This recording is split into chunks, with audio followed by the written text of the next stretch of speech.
Welcome back to Alpha Recap, today's post-close rundown of the biggest sector stories. I'm glad you're here. As always, if you have questions, you can reach us at stockalpha.ai and we'll get to them. Thanks for having me. Lots to dig into from today's tape. It was one of those days where a few big narratives really moved pockets of the market. So, quick framing. Markets closed after a day of pretty differentiated sector headlines. Some areas rallied, others lagged because of policy and reliability stories. Walk me through the top-level highlights. Sure, broadly speaking, we saw three things stand out. Energy strength as oil pushed higher, technology leadership driven by AI funding and product rollouts, and a meaningful step toward institutional crypto products. At the same time, defensive sectors felt headline pressure, utilities in particular. Let's start with oil, since that had immediate macro ripple effects. I know the number that popped up. Tell listeners what happened. Oil moved toward about $110 a barrel on supply shock headlines and shifting export policy signals from Washington. That tightened near-term sentiment for the market and lifted energy names. And that pushed energy stocks up, right? Yes, integrated producers and oil field services saw renewed focus. Higher near-term prices boost cash flow expectations for those companies, and some majors responded by prioritizing shareholder returns. Mm-hmm. So while energy did well, the flip side is higher costs for other industries? Exactly. Higher oil helps energy equity cash flow, but it raises costs across transportation and logistics, pressures retailer margins, and forces financial institutions to factor in energy-driven inflation when they look at credit. Okay, switching gears. Technology and AI were also big themes. Walk me through what kept tech in leadership after the close. AI drove momentum today. There was continued private fundraising chatter, including very large, high-profile rounds, and product rollouts like a major beta landing on desktop platforms. That lifted compute and software-related expectations across the supply chain. When you say large fundraising chatter, how big are we talking? People were referencing fundraising conversations at the scale of about $100 billion for some initiatives. And we also saw concrete venture rounds, like a $100 million Series B in the social app space. That kind of capital flow keeps R&D and hiring initiatives well funded. So the money is still moving into AI. What does that mean for other sectors, like industrials or real estate? It means AI is acting like a demand multiplier. When companies spend on AI, they need more semiconductors, more cloud capacity, sometimes new data center leases and robotics integrations. So chip makers, cloud infrastructure providers, industrial automation partners, and even logistics real estate can benefit indirectly. Right. And you mentioned crypto getting more institutionalized today. Yes, one of the big headlines was that a major bank moved ahead with an institutional ETF, and there were tokenized gold yield products coming into focus. That signals more regulated institutional on-ramps into crypto exposure. Hold on. Tokenized gold yield products? How should everyday listeners think about that? Think of it as traditional assets being wrapped in crypto-native structures. Institutions are building regulated ways to offer exposure and yield, which broadens the investor base. But it also brings counterparty and operational security questions into sharper relief. Custodians and exchanges become more important. Mm-hmm. So it can deepen the market, but it raises the stakes for security and compliance. Exactly.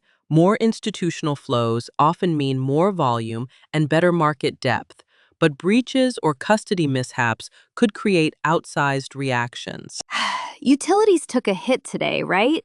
What happened there? Yeah, utilities were pressured by policy and reliability headlines, emergency orders to keep certain generation online, and ensuing legal questions.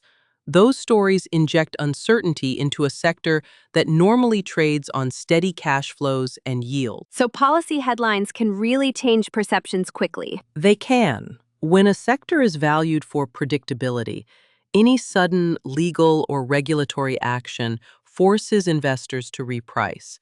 That was the story for parts of utilities and some defensive financials today. Let's step back and talk about the cross-sector themes you mentioned. How are these threads connecting the market? There are a handful of big cross-currents. First, AI is a multi-sector growth engine, not just a tech thing. Second, energy tightness is creating both winners and macro pressure. Third, institutionalization of crypto is structural and will reshape parts of financial markets. And fourth, policy and reliability headlines are creating asymmetric risk for defensive sectors. Break those down in plain terms. How does AI flow into, say, real estate? Sure, if cloud providers and large enterprises need more compute, they lease or build data center capacity. Logistics operators investing in automation may need modern warehouse space with higher power and cooling standards. That lifts demand for certain property types, even if the overall real estate market is mixed. Got it. And energy tightness was the engine behind the oil move today. What specific signals should listeners be watching there? Track weekly inventory prints, OPEC plus communications, and shipping cost indicators. Also listen for corporate commentary on fuel-linked input costs. Those will tell you whether higher oil is likely to sustain or cool off. You mentioned a couple of big deal movements in real estate and logistics. What was notable? There was a large logistics joint venture of about $1.6 billion and an industrial asset sale around $81 million. Those transactions show capital is still flowing into well-positioned logistics assets, even with macro uncertainty. Small reaction segment. Big move. Yeah, absolutely. And to add to that, deal activity can be a real-time sentiment gauge. When large JVs and recapitalizations happen, it often signals lenders and equity providers are comfortable with pricing at those levels. Healthcare had some big clinical and regulatory headlines today too, right? Yes, there were regulatory advances for a high-dose obesity therapy and encouraging clinical data for another metabolic candidate. Those updates reinforced momentum behind specialty biopharma areas like obesity and diabetes care. But payer and policy questions temper that momentum? Correct. Even with positive clinical data, commercial access and insurance coverage debates can slow the path to scale. So clinical de-risking doesn't remove policy risk. Let's make this practical. For listeners who want to monitor the situation without getting into stock picking, what are the key indicators to follow across these themes? Good question.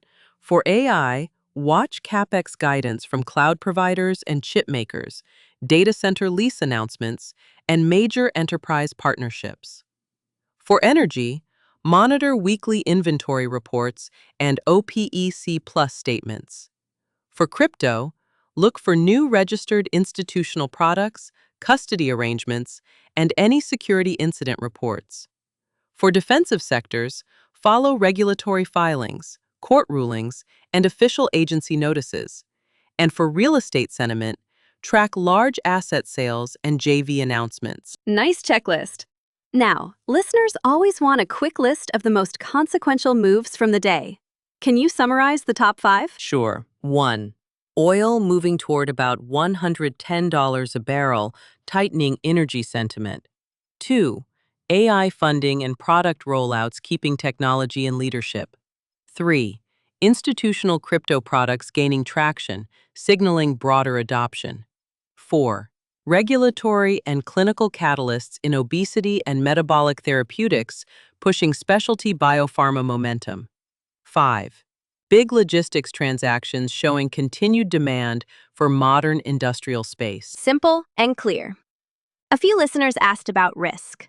What were the main risks you saw on the tape? Key risks were geopolitical energy shocks that could push oil even higher, surprise regulatory actions in utilities or banks, execution risk around AI monetization timelines, and operational security incidents in crypto or cloud platforms. Keep in mind, these are informational points, not personalized advice. Right, to be clear, This is market analysis and not a recommendation to buy, sell, or hold any security. Analysts note trends and data. Listeners should consult their advisors for personal decisions. Okay, time for quick takeaways. Wrap this up for listeners in 3 sharp bullets. 1. AI remains the multi-sector growth engine. Watch CapEx and product adoption across chips, cloud, and industrial automation. 2. Energy strength helps producers, but raises costs elsewhere. Monitor inventories and OPEC plus chatter. 3. Institutional crypto products are broadening participation, but operational security and custody remain central risks. Perfect. Final housekeeping. If anyone wants the notes or wants to ask about something specific from today's recap, where do they go? If you have questions about anything we covered today, head to stockalpha.ai, where you can ask us directly and we'll answer live. For more market analysis and insights, visit stockalpha.ai. Thanks for that. And honestly, I was a bit surprised by how many moving parts showed up in one day. Yeah, that tracks. It was one of those days that reminded you markets are really a set of semi-independent theaters. AI, energy, crypto, and policy, each telling different stories. All right, that's our recap. Thanks for tuning in to Alpha Recap. We'll be back after the next close. Remember, send your questions to stockalpha.ai and check the site for deeper write-ups.